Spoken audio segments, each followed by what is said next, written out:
RB दयावान बहुउद्देशीय सामाजिक संस्थेच्या वतीनं संस्थेचे अध्यक्ष विश्वभूषण कांबळे यांनी सय्यद वरवडे या गावी जाऊन या गावातील निराधार, वयोवृद्ध, अंध, अपंग या लोकांच्या समस्या जाणून घेतल्या। आरबी दयावान बहुउद्देशीय सामाजिक संस्थेच्या वतीनं संस्थेचे अध्यक्ष विश्वभूषण कांबळे यांनी सय्यद वरवडे या गावी जाऊन गावातील निराधार, वयोवृद्ध, अपंग, अंध अशा लोकांची भेट घेतली। सय्यद वरवडे या गावात शासनाच्या सर्व योजनांपासून लोक वंचित आहेत। या लोकांच्या समस्या जाणून घेऊन त्यांना कागदपत्रांची पूर्तता करण्यास सांगण्यात आलं। निराधार पेन्शन चालू करून देण्याचा शब्द विश्वभूषण कांबळे यांनी दिला।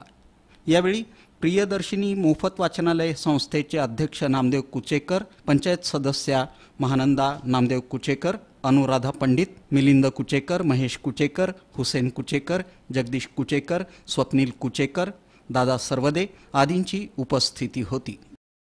सामाजिक कार्यकर्ते विश्वभूषणजी कांबळे यांनी सर्व महिलांना निराधार योजना व विधवा महिला योजना याबद्दल खूपच चांगल्या पद्धतीचं मार्गदर्शन केलं आणि त्यांनी आज एवढा पाऊस असताना सुद्धा वेळात वेळ काढून इथपर्यंत आले आणि सर्व महिलांना माहिती दिली। त्याबद्दल त्यांचे खूप मनापासून आभारी आहे।